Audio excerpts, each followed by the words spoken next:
Ini ada hamba dibimbing Allah. Apa yang sulit bagi Allah? Karena itu kehidupan orang ini, itu selalu lekat dengan kebahagiaan. Tenang aja, tenang, sukses terus. Itu dijamin oleh Allah akan menjadi yang terbaik di tempat dia berada. Itu ditemukan isyarat pertamanya di Quran surah ke-49 ayat 13. Masuk tafsirnya dulu. Nanti kita balik ke Al-Baqarahnya. Di rumah tangga dibimbing Allah. Ya, di pekerjaan dibimbing Allah. Ya, di kehidupan sosial dibimbing oleh Allah. Bismillahirrahmanirrahim. Ada 4 golongan manusia. Saya ulangi. Ada 4 golongan manusia yang diisyaratkan di dalam Al-Quran di pembuka surah Al-Baqarah. Tepatnya dari ayat yang pertama sampai ayat ke-20. 4 golongan ini adalah realitas sosial yang akan kita temukan, kita jumpai dalam beraktivitas dimanapun di muka bumi ini dalam rangka menunaikan tugas dari Allah Subhanahu wa Ta'ala sebelum kembali kepadanya. Jadi nanti bergaul dimanapun karakternya tidak akan lepas dari yang 4 ini. Di kantor, di rumah tangga, bertetangga di kehidupan sosial, atau konteks kehidupan yang lebih luas lagi. Dan dari 4 ini, nanti kita akan temukan satu golongan paling ideal yang menjadikan kita lebih mendekat kepada Allah, dan itu yang dijamin oleh Allah mendapatkan tempat yang disiapkan, yang disebutkan tadi di Quran surah ke-25 di ayat 75 itu. Kita mulai dengan golongan yang pertama. Golongan pertama disebut oleh Al-Quran dengan golongan terbaik, yaitu insan bertakwa. Insan bertakwa. Dan ini modal penting. Takwa itu modal penting dalam bergaul dimanapun. Jadi kalau kita bergaul dengan siapapun, dimanapun, bertugas di tempat, di ruang, di waktu mana dan kapanpun, itu insya Allah akan selalu diterima dalam kebaikan. Anda bertugas sebagai apapun, diplomat, ditempatkan di negara-negara tertentu. Ya, di kantor ada penugasan di tempat baru. Bergaul dengan keluarga, mahasiswa misalnya, baru masuk kampus atau bertempat di tempat yang baru, dimanapun. Ketika membawa nilai-nilai ketakwaan ini, itu dijamin oleh Allah akan menjadi yang terbaik di tempat dia berada. Itu ditemukan isyarat pertamanya di Quran surah ke-49 ayat 13. Masuk tafsirnya dulu. Nanti kita balik ke Al-Baqarahnya. Quran surah ke-49 Al-Hujurat ayat 13. A'udzubillahi minasyaitonirrajim. Bismillahirrahmanirrahim. Ya ayyuhan nas. Hei semua manusia tanpa kecuali. Ingat ya. Manusia itu pernah saya sampaikan setidaknya disebut dengan 5 nama dalam Al-Quran. Setidaknya ada 5 nama pokok. Nanti lain waktu kalau ingin lebih detail kita ngaji di kesempatan berbeda. Ada disebut dengan Bashar. Bashar 35 kali disebutkan dalam Al-Quran. Secara singkat kalau disebutkan Bashar, ini menunjuk kepada sisi fisiknya. Tampilannya yang halus, kulitnya yang beda dengan binatang, beda dengan jin, beda dengan malaikat. Dan ini nama pertama yang diperkenalkan oleh Allah kepada malaikat dan jin. Di Quran surah ke-15 Al-Hijr ayat ke-28. Sampai 29-nya. Wa idh qala rabbuka lil malaikati inni khaliqum bashara min salsalim min hama'in masnun. Ya, jadi bashar itu nama pertama yang diperkenalkan untuk membedakan bahwa materi penciptaan manusia ini beda dengan jin dan malaikat. Karena itu di ayat 27-nya jin disebutkan dulu. Wal janna khalaqnahu min qablu min naris samum. Jadi malaikat diciptakan dari cahaya, jin diciptakan dari api yang menyambar-nyambar, naris samum. Manusia diciptakan bahannya beda. Ya. Min salsalim min hama'im masnun. Dari bahan yang terbuat dari materi berbeda dari jin dan malaikat. Dan nanti tampilan pokok ini disebut dengan bashar. Dan punya bawaan nafsu. Karena itu kalau kita keluarkan ayat-ayat bashar, itu sekaligus mengkaji ayat-ayat tentang bagaimana mengendalikan nafsu. Jelas ya? Ini secara singkatnya demikian. Ada ins. Ins ini sering dipasangkan dengan jin. 18 kali disebutkan dalam Al-Quran pasangan ini. Ya, ya ma'syaral jinni wal wama khalaqtul jinna wal. Nah, jin dengan ins ini itu berlawanan. Jadi kalau bashar tadi dari materi fisiknya, kalau ins itu dari sifatnya. Ya, fitrah karakteristiknya. Jin punya 3 arti, lawannya ins punya 3 arti dari sifat karakternya. Jin tersembunyi, ins itu tampak, kelihatan. Karena itu jin disebut dengan jin karena fitrahnya tersembunyi. Materinya dari api yang menyambar, sifat karakternya tersembunyi. Jadi jin itu pada asalnya itu tidak boleh melakukan penampakan karena fitrahnya tersembunyi. Jadi kalau ada jin melakukan penampakan, itu jin sedang mengalami persoalan. Sedang punya masalah, sedang bergeser dari fitrahnya. Apalagi manusia yang cari-cari penampakan jin. Jadi jin itu harus sembunyi, Pak. Ya, Bu. Jadi jangan takut sama jin. Ya, jangan takut sama jin itu. Karena jin itu sifatnya tersembunyi, nggak nampak. Nggak nampak. Lawannya manusia ins, tampak. Sebaliknya kalau jin itu tersembunyi, nampak bermasalah, manusia itu mesti tampak. Jadi kalau ada manusia punya karakter suka sembunyi-sembunyi, itu sama dengan, bukan, sama dengan sedang punya persoalan. Ya, suami ibu pulang ke rumah sembunyi-sembunyi misalnya. Ya, harusnya lewat depan, lewat jendela belakang. Nah, itu sedang punya masalah itu. Ya.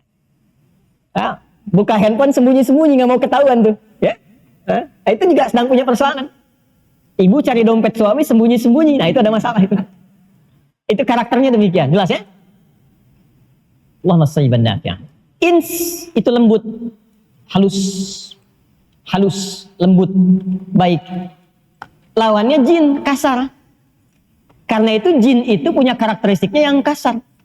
Ya, makanya sekalipun dia misalnya melakukan penampakan atau merasuki orang-orang tertentu, tidak akan merubah orang kerasukan jin menjadi lembut, tidak. Pasti kasar. Pernah lihat orang kesurupan jadi lembut? Tidak ada ya. Nah, manusia itu sebaliknya halus, lembut. Jadi yang makhluk halus itu kita sebetulnya, bukan jin. Ya, terlahir sebagai makhluk yang lembut, halus. Nah, ini nanti bahasanya di akhlak, di adab. Kenapa manusia tiba-tiba ada yang kasar?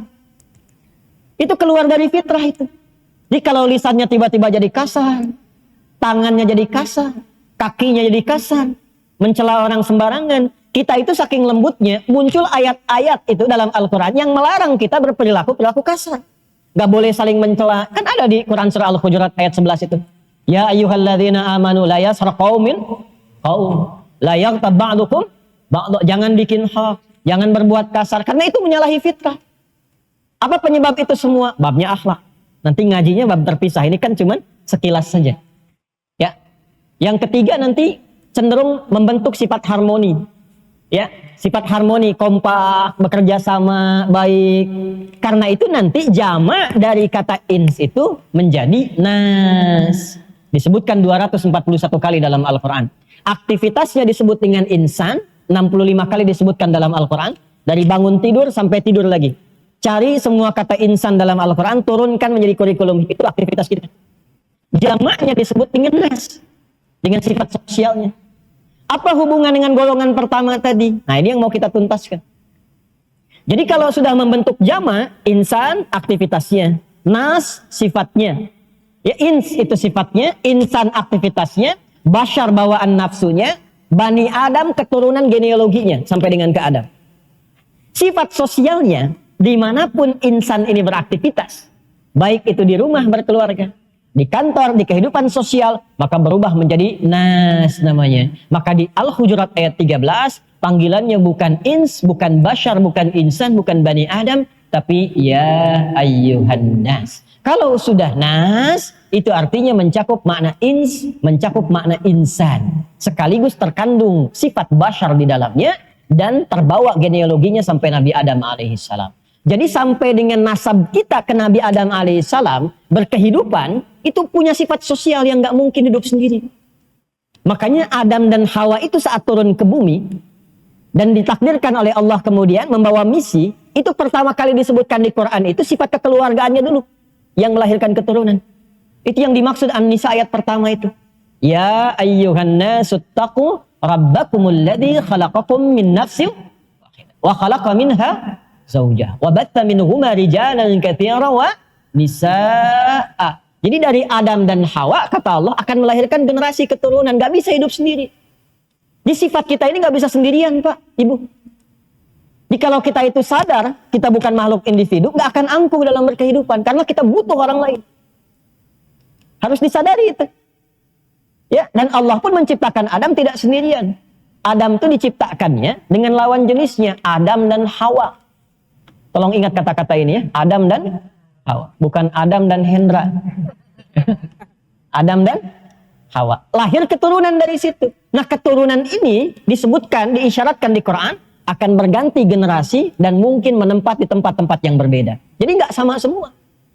Teruskan ayatnya ke Quran surah 49 ayat 13. Ya ayyuhan nasu inna khalaqnakum min dzakarin wa untha wa ja'alnakum syu'uban wa qaba'il. Kami jadikan anak keturunan Adam itu akan berganti generasi sampai kehidupan dunia berakhir dan tempatnya akan berbeda-beda, tidak sama semua. Ini yang datang ke ta'lim ini pun kan nggak semua dari Bekasi kan? Ya? Yang paling jauh dari mana? Ada yang paling jauh di sini dari mana? Bandung. Jauh sekali itu. Ada yang dari Bandung. Sumatera ada? Tuh, ini mungkin asalnya nggak akan sama semua. Ada yang dari Sumatera, ada yang dari Kalimantan, dari macam-macam. Bermukim di sini. Bahkan sukunya bisa tidak sama. Wa qabail. Menariknya apa? Teruskan ayatnya. Lita'arafu. Desain kehidupan ini supaya bekerja sama membangun harmoni, kompak, menyukseskan misi kita di bumi. Nah, cara membangun misi ini supaya sukses belum selesai ayatnya. Inna akramakum indallahi atqakum. Ini poinnya yang ingin saya dapatkan. Setiap orang yang beraktivitas di bumi kata Allah, berinteraksi dengan siapapun, maka yang paling mulia, yang paling hebat, yang paling ideal di antara mereka adalah orang yang paling mampu memaksimalkan takwanya. Jadi kalau Bapak Ibu ingin bergaul dimanapun, ingin sukses, ingin baik, maka yang pertama, tingkatkan dulu kualitas diri kita itu menjadi bagian golongan pertama ini. Menjadi bagian dari golongan orang takwa. Ini sudah desain Allah ini. Ya, ingat ya. Setiap pencipta itu, sifat dasarnya, logikanya, akan tahu dengan apa yang diciptakan. Orang yang buat handphone kan tahu dengan isi handphone kan? Allah yang menciptakan kita maha tahu tentang kehidupan kita. Jadi bukan hanya tentang diri kita, tentang kehidupan kita semuanya. Nah, Allah itu sudah menetapkan, membuat aturan. Kalau ingin gampang hidupnya, ingin mulia hidupnya, ingin sukses hidupnya, ingin bahagia hidupnya, maka hal pertama yang harus dilakukan adalah coba berusaha mentransformasikan diri, menjadikan diri kita itu termasuk golongan orang yang bertakwa. Jaminannya, dimanapun Anda beraktivitas, kata Allah, inna akramakum indallahi atqakum. Allah telah menetapkan indallahi, yang paling mulia, yang paling hebat, istimewa di antara kalian, siapa yang paling tinggi nilai takwanya. Sekarang pertanyaannya, ya Allah, bagaimana cara kami menjadikan diri kami termasuk bagian orang takwa itu? Sehingga kalau dibawa ke rumah tangga, jadi suami bertakwa, sukses rumah tangga. Jadi istri bertakwa, sukses rumah tangga. Jadi anak bertakwa, sukses kehidupannya. Jadi bos, direktur bertakwa, sukses pekerjaannya. Jangan salah. Jangan salah. Dan ini hal pertama yang dilakukan oleh Nabi. Saat Allah menurunkan bimbingan merubah masyarakat jahiliyah. Jahiliyah itu kan ada semua di situ. Yang buruk-buruknya. Pezina ada nggak di jahiliyah? Komplit, bukan hanya ada. Komplit. Dengan semua jenis zina ada di dalamnya. Pembunuh ada, perampok ada, pembegal satu kampung, begal semua. Gifar itu kan kampung begal itu. Gifar itu kampung begal. Tokohnya namanya Jundub bin Junadah. Masuk Islam, dibimbing jadi takwa, merubah isi kampungnya semua dari pembegal jadi orang baik semua. Maka beliau mempopulerkan namanya dengan nama kampungnya. Alih-alih disebut Jundub bin Junadah, memperkenalkan dengan saya dari Gifar. Jadi bangga akhirnya. Jadi kebanggaan. Ya, dari Gifar tambahkan alif lam di depannya, tutup ujungnya dengan i, jadi Al-Ghifari. Dikenal dengan Abu Dzar Al-Ghifari. Itu asalnya dari kampung begal. Masuk Islam, berubah jadi bagus. Bahkan paling populer termasuk yang meriwayatkan hadis-hadis Nabi SAW. Dan di antara hadis yang banyak diriwayatkan itu hadis tentang takwa. Biasanya beliau berduet dengan Mu'adz bin Jabal. Coba cek di Al-Arba'in itu. Yang karya Imam An-Nawawi itu ya, 42 hadis. Hadis nomor 18 coba dilihat tuh. An Jundub bin Junadah wa Mu'adz bin Jabal radhiyallahu taala anhuma qala Rasulullah sallallahu alaihi wasallam ittaqillaha haitsuma kunta wa atbi sayyi'atal hasanata tamhuha. Itu yang meriwayatkan mantan begal. Itu hadis takwa yang dibawa itu berubah kepribadian. Siapa yang enggak kenal Umar bin Khattab, Amr bin As, Khalid bin Walid? Itu semua berubah. Dan kalau kita teliti, setiap karakteristik sahabat Nabi itu punya kekhususan sendiri. Nggak sama semua. Kita bisa katakan Utsman pebisnis, Abdurrahman bin Auf pebisnis, Abu Bakar juga demikian, As-Siddiq radhiyallahu taala anhum jami'an. Tapi setiap orang ini punya ciri khas yang berbeda, nggak sama semua. Nggak sama. Dan memang ternyata bab bisnis pun dalam hadis Kitabul Buyung itu ragamnya bisa banyak, Pak. Jadi kalau kita mau detail dikeluarkan itu, ada banyak fikihnya bisa keluar gitu. Ya, ada jadi broker misalnya penyalur. Abdurrahman bin Auf itu kan asalnya broker tuh, penyalur kambing. Ya, itu ada fikihnya nanti. Utsman bin Affan, investasi di properti, ada itu. Maka sekarang pun boleh jadi ada yang bisnis properti ya. Bisa jadi itu. Tuh propertinya Utsman itu sampai 15 abad sekarang asetnya masih ada dan punya nilai di hadapan Allah. Kan terkenal itu, beli properti kebun kan. Sama sumur yang dibebaskan itu sampai sekarang masih ada. Ayo pebisnis properti mana itu? Asetnya masih bisa berkembang gak nilai aktifanya itu sampai kemudian wafat di hadapan Allah itu? Itu ada contohnya. Ya, teori-teori bisnisnya Abdurrahman bin Auf, Abu Bakar As-Siddiq, ada contohnya itu. Dan semuanya ada, diplomat ada, birokrat ada semua. Begawan pengetahuan ada seperti Ali bin Abi Thalib. Ya. Dan yang paling sederhana, fikih adzan pun ada. Ya, terkait dengan pengelolaan masjid itu ada. Jadi harus bangga itu. Kalau para muadzin tahu fikihnya Bilal, oh jadi kebanggaan. Udah nggak akan ngerjain yang lain lagi. Bilal tuh prinsipnya sederhana. Adzan. Allahu Akbar, Allahu Akbar. Selesai adzan Nabi komen. Sahabat like, di-share sampai ke kita. Apa komen Nabi? Aku mendengar suara terumpah Bilal di surga. Kurang lebih demikian. Kama sadaqa Rasulullah sallallahu alaihi wasallam. Ya Bilal mendengar itu luar biasa responnya. Adzan aja udah nyampe surga. Ngapain saya bisnis kayak Utsman? Jadi semua porsinya udah ada. Ya sudah di situ beliau konsisten adzan saja. Sepeninggal Nabi, Pak, Ibu, itu beliau ditawari jadi salah satu pejabat. Kalau kita sekarang hakim agung lah, dengan gaji dan fasilitas yang luar biasa, itu menolak dan ingin menyendiri karena ingin mempertahankan komitmen yang telah dibangun di era Nabi untuk adzan saja. Dan dengan itu mendapatkan jaminan. Kan itu nggak mudah itu. Ya makanya teman-teman yang muadzin tuh pelajari fikihnya. Itu mahal itu. Mahal. Banyak semua tuntunannya. Dan semua mengerucut kepada jalan-jalan takwa. Jadi semua ketika dirubah lewat pedoman yang Allah turunkan di Al-Quran itu. Dibimbing langsung oleh Rasulullah. Itu masyarakat jahiliyah. Di semua aspek yang disebut buruk itu berubah kemudian jadi khairul ummah. Bahkan turun langsung pengakuan dari Allah. Syahadahnya minallah. Dengan turunnya surah Ali Imran ayat 110 itu. Kuntum khaira ummatin ukhrijat linnas ta'muruna bil ma'ruf wa tanhauna 'anil munkar wa tu'minuna billah. Itu yang mahal. Itu yang mahal. Nah sekarang berbahagianya kita. Ternyata ciri sifat umat takwa itu enggak dibatasi di era Nabi saja. Nilainya tetap berlangsung berkelanjutan. Jadi kita ini patut bahagia karena Al-Qur'annya pun terjaga sampai dengan sekarang. Sampai dengan nanti. Satu-satunya kitab di muka bumi yang terjaga keadaannya dari lafadznya, maknanya, pedomannya sampai bahkan kehidupan berakhir sampai kembali kepada Allah hanya Al-Qur'an. Karena itu semua nilai-nilai takwa itu sama masih ada di situ, tinggal kita keluarkan di masa kini. Dan selalu salihun likulli zaman wal makan. Sesuai dengan kebutuhan zamannya, itu dahsyatnya Quran. Jadi dibaca, dipelajari, diamalkan di era Nabi, di era setelahnya, di kini sampai akan datang, itu selalu sesuai dengan kebutuhan zamannya. Itu yang coba kita keluarkan pertanyaan besarnya, bagaimana membentuk pribadi ideal sebagai orang takwa di hadapan Allah, maka cirinya ada 4. Cirinya ada berapa? 4. Amalannya 4 ya. Amalan pertama.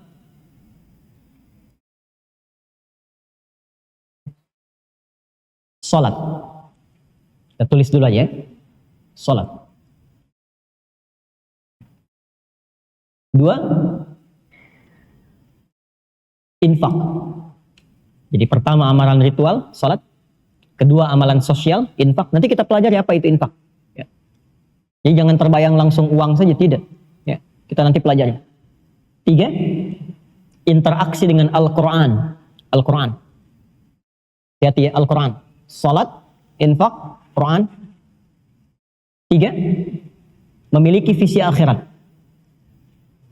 Memiliki visi akhirat. Wabil akhiratihum yuqinun. Sudah? 4 ini ya. Dan keempat ini harus punya pondasi.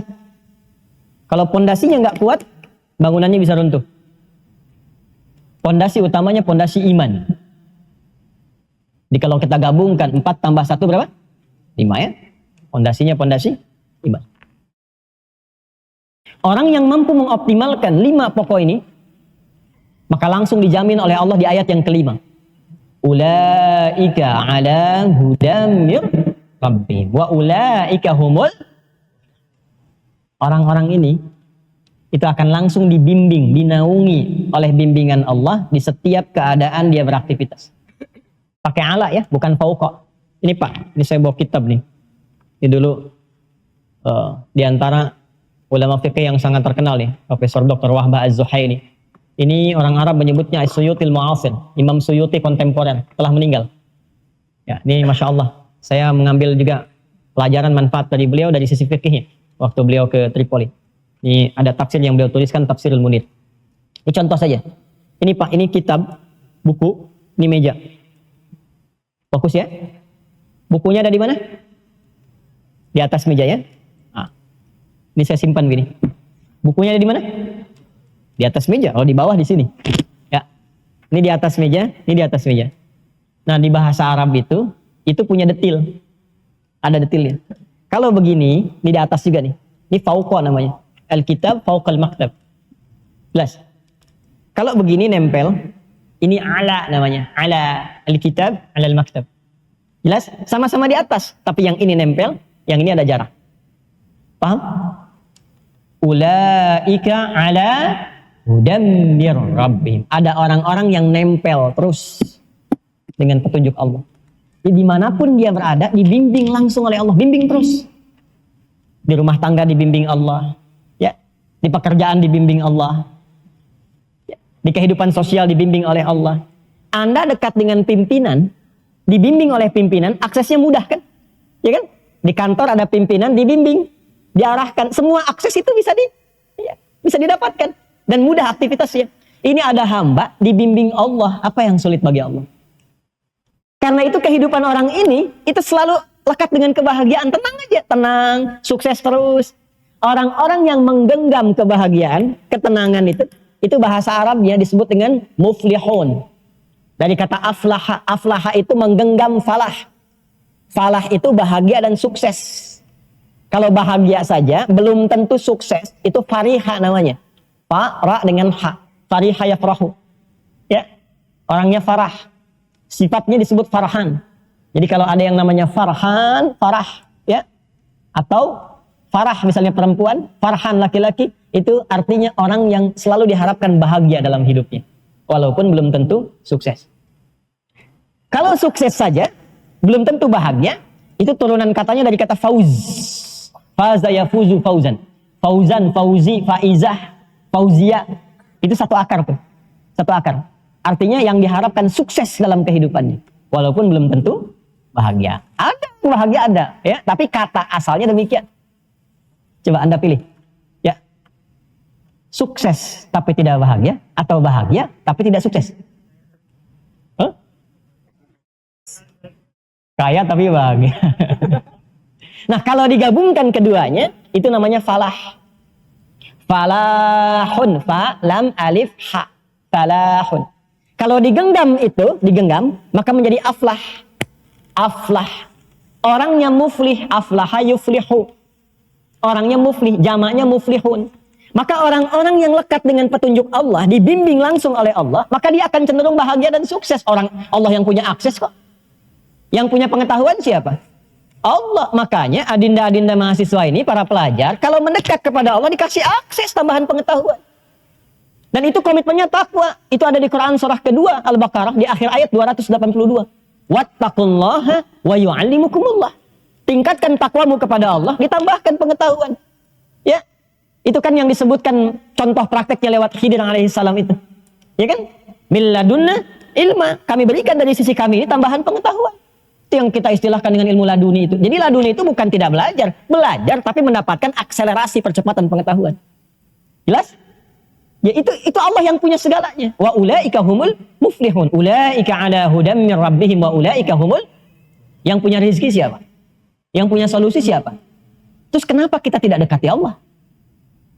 Nah, jadi yang memaksimalkan 5 utama ini, maka yang terjadi adalah terdapat percepatan-percepatan menuju kebahagiaan dan kesuksesan. Pokok yang pertama iman. Iman. Karena itu falah. Kalau digenggam menjadi aflah. Kapan bisa mendapatkan aflah ini? Ketika iman mulai tertanam dalam jiwanya. Karena itulah ketika Allah menurunkan surah Al-Mu'minun, orang-orang beriman, itu pembukanya langsung dengan kata aflah dan menggunakan kata qad sebagai penjamin. Quran surah ke-23 ayat yang pertama. Qad aflahal. Apa dia? Qad itu ada 3 maknanya. Dalam bahasa Arab itu ada 3. Bisa taukid, penguat. Bisa tahqiq, penjamin. Bisa takrib, sesuatu yang mendekatkan. Jadi kalau ada qad, misalnya qad, itu satu bisa berarti penguat. Artinya informasi yang disampaikan, ditegaskan supaya kita nggak ragu sedikit pun. Yang kedua, at-tadmin, penjamin. Jadi langsung dijamin informasi yang disampaikan mendapat jaminan langsung dari yang menyampaikannya. Yang ketiga, takrib. Informasi yang disampaikan akan cepat diraih. Kalau mau sholat setelah azan ada apa? Qomat kan? Ya qamah ya? Coba. Dalam iqamah itu ada qadnya tidak? Ada ya? Qad qamatis shalah, qad qamatis shalah. Apa artinya qad di situ? Takrib. Sholat sudah dekat, mau kita tunaikan. Allahu akbar, Allahu akbar. Asyhadu an la ilaha illallah, asyhadu anna Muhammadar Rasulullah. Hayya 'alas shalah, hayya 'alal falah. Qad qamatis shalah. Salat sudah dekat, siap ditunaikan. Salat sudah dekat, cepat siap-siap. Itu qad di situ. Nah, di Quran surah 23 ayat 1 itu 3 makna ini menyatu semua. Qad aflahal mu'minun. Kata Allah, saya tegaskan ya. Saya jamin ya. Orang-orang yang beriman itu akan cenderung dekat kepada kebahagiaan dan kesuksesan. Jaminannya dari Allah. Kapan itu didapatkan? Bagaimana caranya? Balik ke konsep awal. Al-Baqarah ayat 2 sampai 5-nya itu. Karena itu kalau ingin meraih itu dasarnya iman. Bagaimana iman yang supaya bisa mendapatkan kemudahan, kenyamanan, kebahagiaan, kesuksesan itu? Maka ternyata bukan sekedar beriman. Tapi imannya terus di-upgrade. Terus dikelola. Dinaikkan. Jangan dicukupkan dengan berkata begini, saya beriman. Itu butuh pembuktian. Jadi semua yang bersumber dalam hati itu butuh pembuktian. Butuh pembuktian. Di hati itu kan gak kelihatan. Dari mana taunya itu benar dalam hati? Maka dibuktikan. Semua yang dari hati teorinya begitu. Cinta itu kan di hati kan? Ya kan? Dari mata turun ke hati. Itu laki-laki. Perempuan dari telinga turun ke hati. Ya kan? Pembuktian cinta itu lewat nikah. Maka lewat akad dibuktikan adanya cinta di dalam hati. Bukan lewat hubungan yang tidak jelas. Itu bukan pembuktian cinta. Cinta itu bersih. Ya. Sebagaimana dari hati itu keluar sesuatu yang bersih dari takwa. Bapak pembuktiannya lewat nikah, lewat yang halal. Ya. Makanya saya selalu katakan kalau ada akhwat, ibu punya anak perempuan, ada laki-laki mengatakan kepadanya, aku mencintaimu, jangan percaya. Ya. Langsung jawab, buktikan cintamu dengan menuliskan nama kita di buku pernikahan kita berdua. Bikin status tuh ya. Ya. Makanya setelah menikah dapat BPKB kan? Ya, buku pernikahan kita berdua. Nah, iman itu puncak tertinggi dalam hati, butuh pembuktian. Dan harus dikelola, di-manage. Gak bisa dengan mengatakan saya beriman, tidak. Nah, kalau kita ingin jadikan kata ini bentuknya berubah dengan bentuk yang terus terjaga, berkesinambungan, maka dalam bahasa Arab kata kerjanya harus dirubah ke dalam bentuk fi'il mudhari'. Fi'il mudhari'. Cirinya gampang. Setiap ditemukan Anita di awal kata kerja itu pasti mudhari'. Anita itu hamzah, nun, ya, dan ta. Hamzah, nun, ya, dan ta. Ibu Anita, ibu hamzah, ibu nun, ibu ya, dan ibu ada hamzahnya, ada nunnya, ada ya-nya, ada ta-nya. Kalau ingin bentuk jamak, tambahkan un di ujungnya. Depannya anita, ujungnya un. Amana, itu bentuk dasar.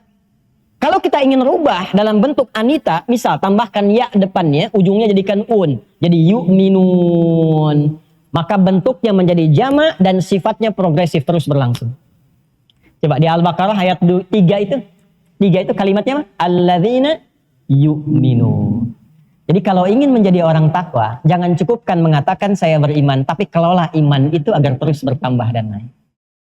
Jelas? Bagaimana caranya? 4. Yuk kita turunkan. 1, tadi sudah dituliskan ya. Memperbanyak sholat.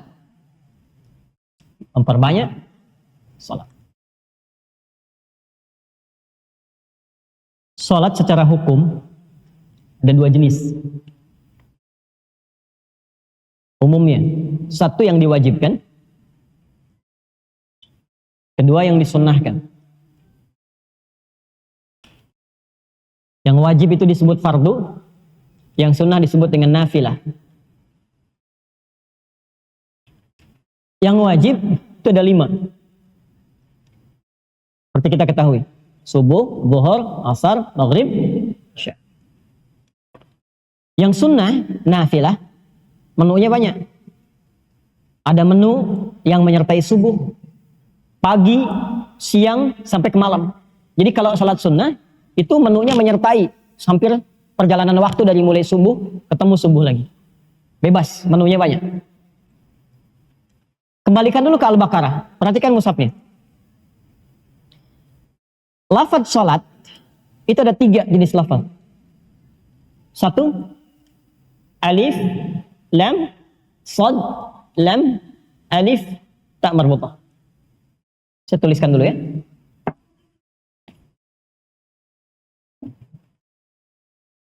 Tuliskan supaya mudah untuk diketahui. Bentuk pertama itu gini. Bismillah. 1 ini begini. Alif, lam, shad, lam, alif, ta marbutah. Gini. Yang kedua begini. Alif, lam, shad, lam, waw, alif, ta maftuhah. Yang ketiga begini. Alif, lam, shad, lam, waw, alif tegap, fathah tegap, ta marbutah. Gini. Kalau yang pertama begini, ini artinya sekali sholat. 1 kali sholat. Jelas? Sekali saja. Tunggal, mufrad, singular. Kalau yang kedua begini, ini bentuknya jama'. Tapi ada batasnya. Al-jama'ul mahdud. Jama' tapi terbatas. Karena itu bentuk yang kedua yang seperti ini, kalau tersebut di dalam Al-Quran, yang bermakna ibadah sholat, itu maknanya sholat fardu, yang wajib itu. Ada berapa jumlahnya? Berapa waktu? 5 kan? Berapa rakaat? 17. 5 waktu, 17 rakaat. Kalau 5 itu jama' atau tunggal? Jama'. Tapi jama' ini harus terbatas. Jadi nggak boleh melebihi 17 rakaat, nggak boleh lebih, nggak boleh kurang. Harus tetap 5 waktu, harus 17 rakaat. Ya, jadi kalau ada yang 16 rakaat, berarti sholat subuhnya cuma 1 rakaat. Karena konsep dasarnya, online-nya, nomor online-nya 24, 4, 3, 4 kan? 2 subuh, 4 zuhur, 4 asar, 3 maghrib, 4 isya. Ya, jadi kalau kita ingin online dengan Allah, passwordnya 24, 4, 3, 4. Waktunya sudah diatur. Karena itu ketika Allah menyebutkan supaya kita menjaga waktu sholat ini, yang fardu ini, yang pokok ini, itu kalimatnya menggunakan ini. Ya, bentuk yang kedua. Dicek di Al-Baqarah ayat 238. Quran surah 2 ayat 238. Paling kanan sebelah pojok di atas. Hafidhu 'alas salawati was salatil wusta wa qumu lillahi qanitin. Saling menjaga di antara kalian. Bentuknya pakai hafadha yuhafidhu. Pakai ilmu sarafnya. Bukan hafidha yahfadhu, tapi hafadha yuhafidhu. Kalau hafadha itu maknanya saling. Jadi harus saling mengingatkan. Ya. Makanya kita kan punya jadwal sholat ya. Di-share tuh kalau bikin status, kalau mau cari pahala jangan yang aneh-aneh. Ya, udah aja update jadwal sholat seputar Bekasi. Al-Azhar punya akun misalnya kan, akun media sosial. Boleh upload tuh jadwal sholat sekitar Jaka Sampurna dan sekitarannya misalnya. Wah itu pahalanya banyak. Orang lihat dari situ kemudian dia sholat, dapat pahala itu. Ya, dapat pahala. Nah ini bentuk yang pertama ini, as-salawat. Bentuk yang kedua dalam konteks jamak maksudnya. Yang ketiga yang ini. Alif, lam, shad, lam, waw, fathah tegak, ta marbutah. Ini menarik nih bentuknya nih. Bentuknya ini terlihat seperti tunggal, tapi ternyata maknanya menggabungkan ya bentuk jamak yang luas.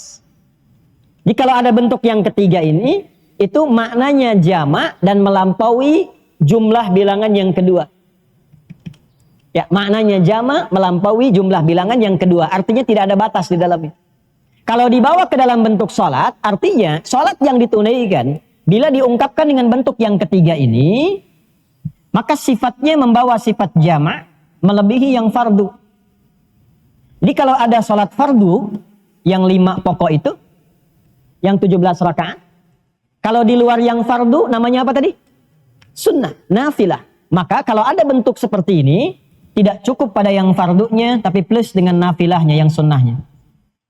Wajib plus sunnah. Oh. Coba lihat Al-Baqarah ayat 3. Bentuknya pakai yang pertama, kedua, atau ketiga? Coba lihat di mushaf. Harus yang ketiga. Gak mungkin yang pertama, apalagi yang kedua. Coba lihat. Alladzina yu'minuna bil ghaib wa yuqimunas shalah. Coba lihat, salat di situ bentuknya yang ketiga kan? Alif, lam, shad, lam, waw, fathah tegak, ta marbutah. Jadi kalau ingin menjadi takwa, takwa itu kan golongan spesial. Ya kan? Kalau hanya mengerjakan yang fardu, yang enggak spesial pun sama semua. Martabak itu disebut spesial kalau ada tambahan di bahan-bahannya kan? Kalau cuma martabaknya enggak spesial. Kalau telurnya naik jadi 3, 4, 5 telur, 10 telur, plus daging, itu baru spesial. Ya? Nah ini orang takwa itu orang spesial. Bukan sekedar muslim, bukan sekedar mukmin, tapi orang yang terus mengupgrade keimanannya. Karena di-upgrade, dinaikkan dari standar. Jadi yang 5 waktu itu standar. Semua yang sudah muslim, sholatnya mesti 5 waktu. Ya nggak ada, saya kan baru mu'alaf Ustaz, jadi 1 waktu saja, tidak. Sama aja baru masuk Islam dengan setelah berislam terus berislam, itu tetap 5 waktu yang fardu. Tapi kalau ingin naikkan standar itu menjadi takwa, maka tambah dengan yang sunnahnya. Tambah dengan nafilahnya. Nah, tinggal kewajiban kita itu menurunkan menu-menunya. Apa saja menu yang nafilah itu, supaya meningkat kualitas menjadi takwa. Makanya ketika Allah menambahkan menu di dalam Al-Quran untuk tambahan sholat itu, yang nafilah-nafilah itu, maka keistimewaannya diikutkan. Contoh, di antara ayat yang menyandingkan waktu sholat fardu dengan yang sholat nafilah, plus dengan jenisnya, buka Quran surah 17 Al-Isra. Surah 17. Al-Isra itu kan yang mendapatkan peristiwa Isra ya, dan Mi'raj sehingga mendapatkan ibadah salat. Ayat 78. Ayat 78 sampai 80 lah. 78 sampai 80. Kita berhenti sebentar lagi ya insyaallah. Ada ayatnya? Ayat 78 untuk yang 5 waktu. Aqimis salata liduluki syamsi ila ghasaqil laili wa qur'anal fajr. Inna qur'anal fajri kana mashhuda. Itu yang 5 waktu. Tunaikanlah olehmu salat itu. Dari mulai tergelincir matahari masuk waktu siang, zuhur. Ila ghasaqil laili sampai ke malam. Zuhur. Maksudnya di cover nih. 4 waktu, zuhur, asar, maghrib, isya. Nanti di tempat lain disebutkan isyarat-isyaratnya. Di hadis didetilkan. Kemudian wa qur'anal fajr, subuh. Makanya subuh itu disebut juga dengan fajar. Ada 2 nama, fajar dan subuh. Nanti di edisi yang lain kita bisa perdalam itu. Ada hikmahnya. Jadi ini yang 5 waktu. Zuhur, asar, maghrib, isya, subuh. Kenapa subuh diakhirkan di ayat ini? Untuk menunjuk kekhususan yang hanya ada di sholat subuh. Ya. Like and subscribe.